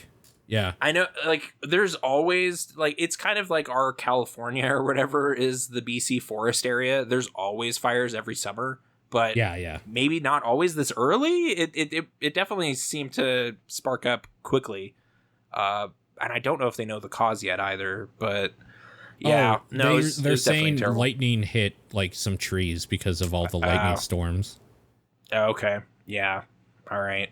And, like, it's so dark, but I find some like, it was just like it went from like kind of not exactly a whimsical news story, but like, oh wow, they set the record, like something kind of positive to like the worst, like really quickly. And like, so the dark thing is that I saw an article about this, because like you told me about it, I was like, oh god, that's crazy. So I looked it up, and the article had a sign that was apparently outside of like the city center for Lytton, and it's just like Lytton City Center, hottest place in Canada or something like that. It's like, oh no.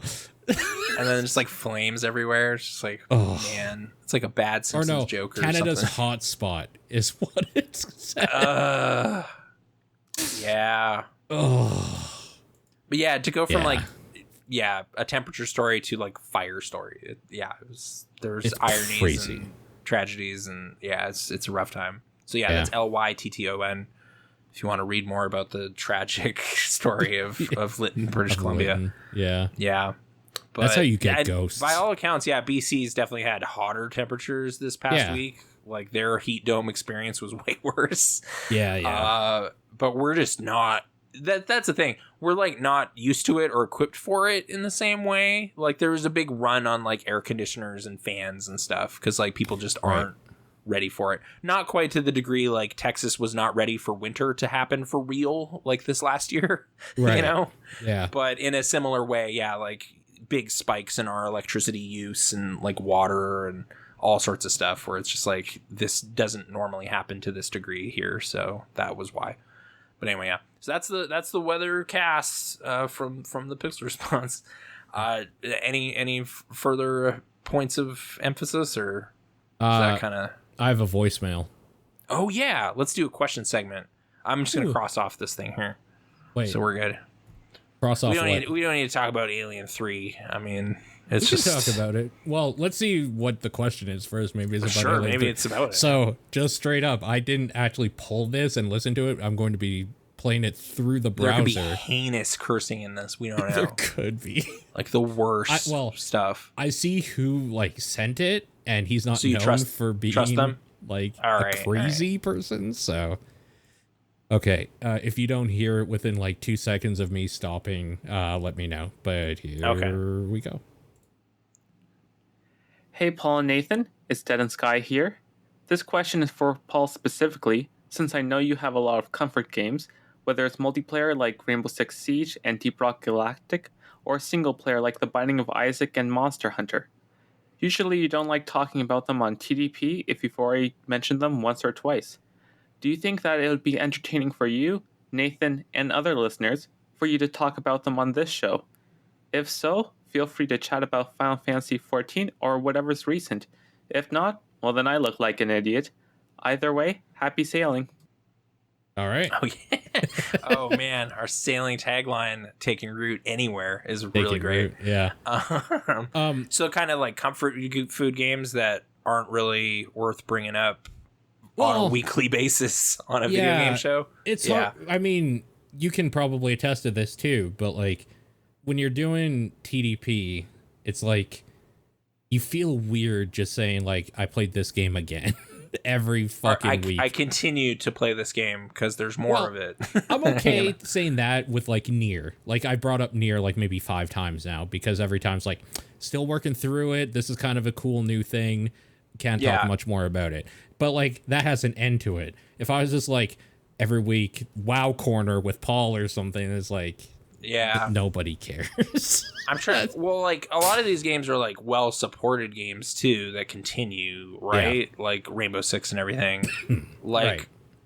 I mean, I guess people are starting to bellyache about like, where's the new stuff for Animal Crossing? Like, it's like, oh yeah, right. Like back in the day, there would just be nothing ever. Right. You just the game play would Animal be done. Crossing. You maybe play like a year of Animal Crossing, so you saw what each of the holidays looks like or whatever. Sure. And then it's like, all right, I guess I can put it down or just continue periodically or whatever. So yeah, like I guess whatever. And Animal Crossing is definitely like a return to game, but what do you talk about past a certain point with it? Like it's all kind of the same. You're just going to it because it's your village and you want to hang out there for a bit or whatever. Although it's been a little bit, and yeah, there has been a bit of a dearth of content. I think it's once we hit that like egg day again, it was like, all right. We're good. I don't want to do that again, so goodbye. But yeah, it's been a year plus of that game, and then just puzzle games or something like little things you just want to play on occasion because they're still fun, like a Tetris. Do you have like a comfort game, like right now? If I was just like you had a really shitty day, and like you have the opportunity to just leave work right now, go home and play one video game, like what is it? No, like I think that's why I was a bit lost this week, because it has been just enjoying the Mass Effect really deeply for the past few weeks, but then 3 was sort of junking up the works, so I went to Halo. you know, where it's just like, hey, I remember this whole campaign back when I was 14. This was a real killer right here. This was a game. Like there's a bit of that. Yours was Mario 35 actually. Yeah, that was a real good go-to game that Nintendo murdered for no reason. Yeah. Last year that really was like put on some music, play some multiplayer, like that was my game. Yeah. And I truly baffled as to like and honestly really bitter and angry at like the Tetris 99 crew. Like I'm so mad that their game gets to live forever. What's that about? Yeah. Like, not only that, but they like sold it so people actually gave them money. Yeah, Nintendo like made a Sophie's Choice and they chose wrong. Like it's just weird. It's like, dude, what was wrong with this? This is your child. This is Mario right here. He's not like a block. What are you doing? Why would you take him offline? But they did. So yeah. Beyond that, like I guess I'm kind of always searching for something that I can sink into in a similar way. But it's been different games over the years. But yeah, do you have one that's lasted like a good long time? Like you mentioned Final Fantasy 14. Has that been a while? No, it's been a while in that ever since like it became A Realm Reborn or whatever after the first abortion happen of that piece of shit that nobody liked for 14, and then they like redid it or whatever. That's kind of like when I got into Final Fantasy 14, but like unlike other people, I didn't jump in and stay in. I just kind of have picked it up like 5 levels at a time and then put it down for like a year or something. Okay. Yeah. But like for a long time, I guess it was WoW. It was just like I knew that I was going to come home from school or work or whatever and just probably like play WoW with a bunch of people and have a decent time. I think multiplayer games are more like that. Like, yeah, I don't know. I'm trying to think. Like, I honestly don't feel I've put 1,000 hours into anything. Like, I don't know if I've ever done that. Sure. Like, it'll be like a couple games will get like 200 hours, and it's like, oh great, I kind of finished this. Like, I beat Dark Souls like 6 times, and it's like, all right, I'm gonna stop playing. You know, but yeah. I feel like I would call the Souls series just kind of like comfort games, in that at any point, if I'm feeling like it, I can jump in and have a great time for a while. Yeah, I kind of wanted to. I think actually, yeah. There you go. Dark Souls was one of my 6. How's the intro to that? Okay, I guess you fight that demon. I like that you go back there, so there's that. Yeah. That's cool. But anyway, yeah. And then you have like kind of old SNES classic stuff that is just, you know, I'll run through Mario World again or jump back into some Wario's Woods or something. That's definitely that, but it's not supported. So I'm trying to, I don't know if there's been like a game that keeps living, and I wish I liked Destiny more. For a while I was way in, and I know they keep putting stuff in there, but it just kind of at some point I wasn't making headway or just wasn't feeling it anymore. Sure. I just didn't need it anymore, so I kind of stopped playing. Yeah. Sure. But yeah. And I think it's also like I switched platforms, and I don't know if you can migrate characters or not off of PS4. To PC, there is a migration tool. Yeah, I think so. I should do that then. I just kind of started over, and then it was now I'm just doing all these things again. I don't want to do that. Like, it was just a bad feeling. So that's probably what junked up that. Like, I've basically been like, all right, I'm 100% with you guys for Destiny 3. Let's do it. And they're just like, no, we're just going to continue supporting 2. It's like, all right, okay. Like, I'm with you, Bungie. Like, you know, last time I wasn't ready, and now you're separated from Activision and everything. So, like, I'm even more happy to throw money. But 3 Slurpee cups and everything, and they're just not doing that. So, oh well. Yeah. But yeah, I almost wonder, like, maybe this is kind of an ignorant thing to say. I almost wonder if comfort games are for people that can't afford to buy games often, because I feel like I had comfort games more growing up as a child and in college, and now it's kind of like if I want, I'll play a game, and then when I'm done, and I don't go back to it because I'll buy a new game and like have my fun with that. And I wonder, was something I felt was a pressure of the top down like cycle. I feel it too, like, actually. It's actually exhausting. Because like I might really just settle in with a game if I really like it, but then you feel kind of a weird obligation to like, but you know, there's the new zeitgeist going on with that new thing. I should probably check it out. And it's just like, but like I'm probably in the near future going to play that new Mario Golf, but I'm going to do it when I want to play some golf. And then it's there and it just exists now, and that's great. And eventually I can look at that. And I've also been like thinking about Pikmin a lot recently. Like I might get that port of 3. I don't know. Oh, okay. Did you know that there's like a PC indie Pikmin type thing coming out? Oh, okay. No, I didn't. It's not Pikmin, but like it's a game that sort of strategy game. Yeah. Okay. I'll see if I can remember the name of it and send it to you to look at. Maybe it's interesting to you. Some of it's too, it's just like with certain finite games that aren't supported, you just kind of hope your memory loses a lot of it and you can enjoy it again.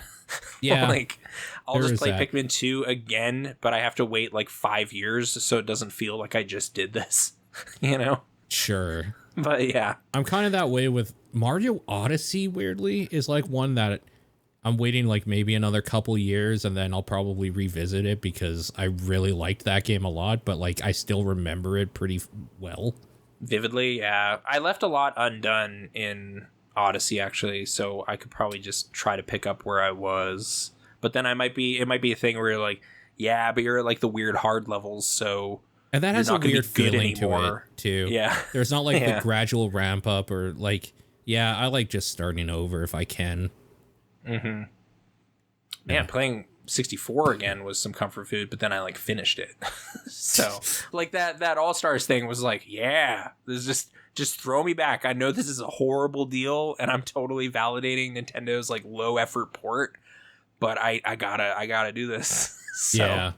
I just, the year of Mario, that was last year, and then they took both of those things away. So yeah, it's dumb. Does it seem like for you a comfort game is mainly like I played this so much I kind of know it inside and out and like there's no stress involved, it's just like down, because I kind of like my comfort games I would almost call a podcast game. I kind of like having it as a thing to do with my hands while I'm doing something else with my mind. Sure, yeah. I guess part of that though necessitates like getting way into a podcast. Yeah, which true. I like am sort of running dry on podcast stuff I'm excited about right now. So yeah, I'm starting to as well. Volume of stuff, like it's just old stuff too. Or I mean, I guess there's the Nextlander stuff, but there's like 4 episodes.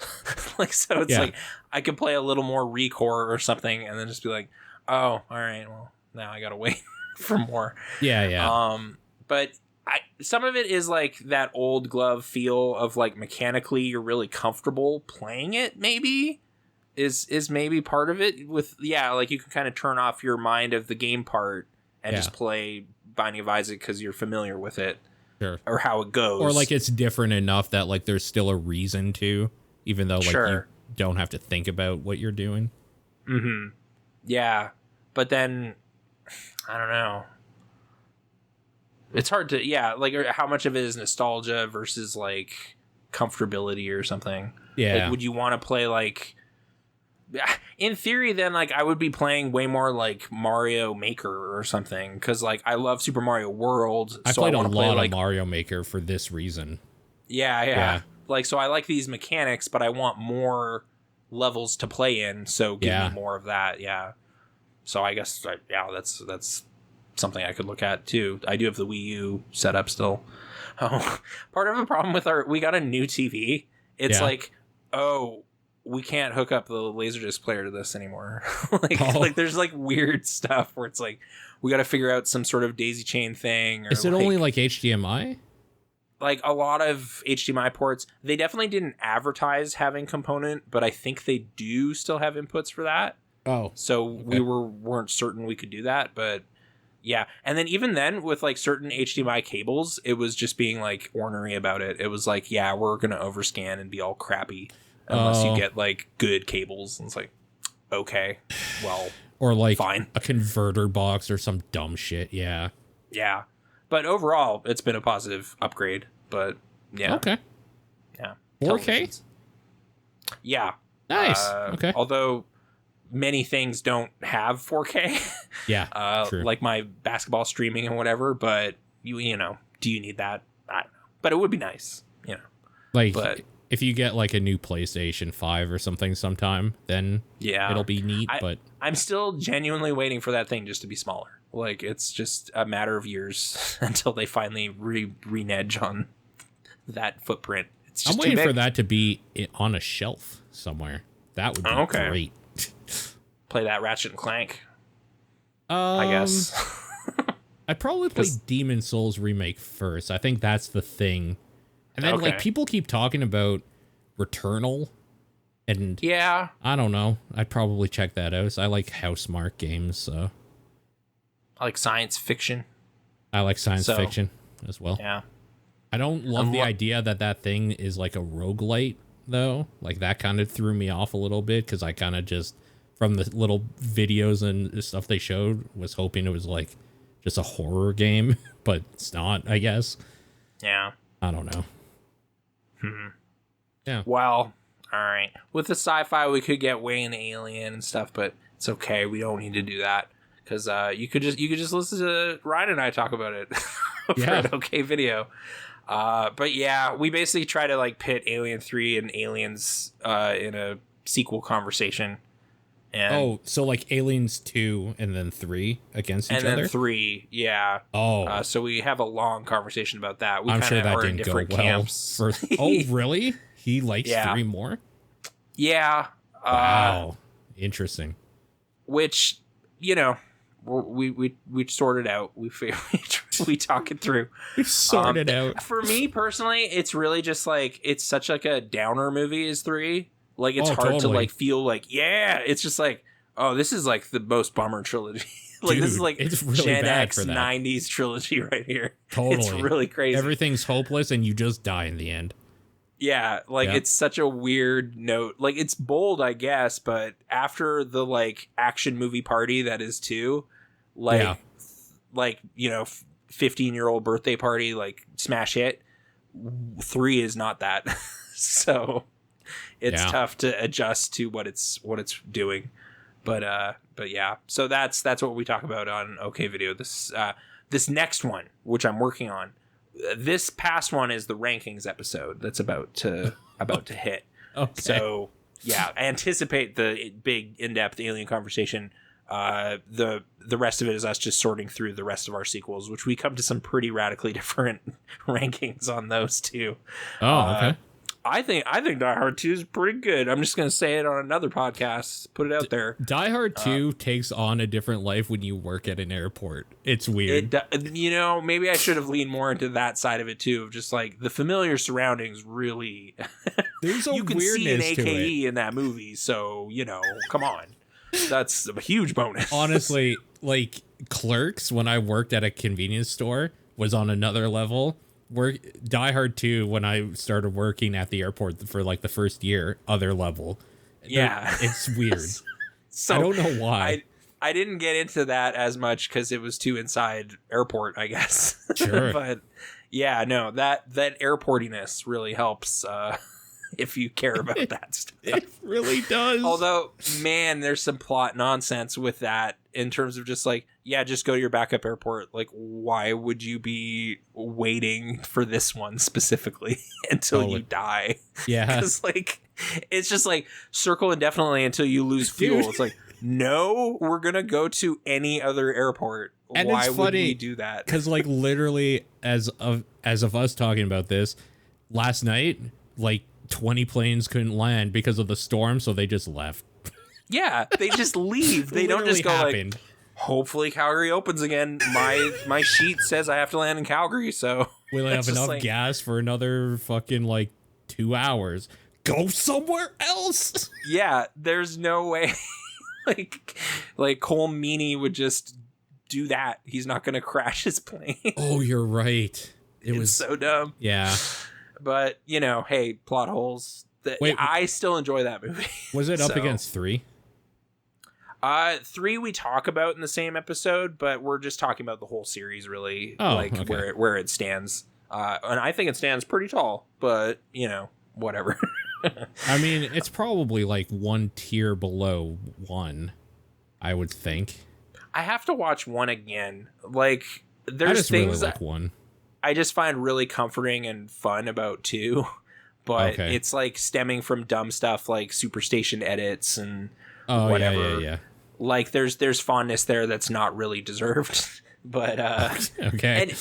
And it does not have good villains in it. Like it just has like a hodgepodge of like various villains. Robert Patrick, they don't commit to anybody. If I remember, Robert Patrick is like a dude that shoots at John McClane at one point, but he's just like a henchman. John Leguizamo is there as like a tech guy, but he just disappears. But yeah, the main guys are just like military dudes and generals, and it's like a weirdly serious like hostage situation, but it's in this goofy Die Hard movie where John McClane's talking to no one about how dumb this is. So and what's his name is swearing every like 2 seconds. Dennis Franz, yeah. It's just yelling at him and not believing any of it, just being obstinate. Yeah.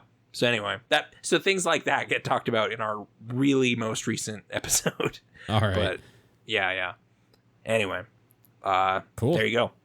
But that's all I have. So are we we're set done. sail? Okay. So there you go. This whole time, I don't think we've said our names. I've been Nathan, and I've been talking to Paul. That's me. And we've been sailing on the good ship Pixel Response. Thanks for joining us.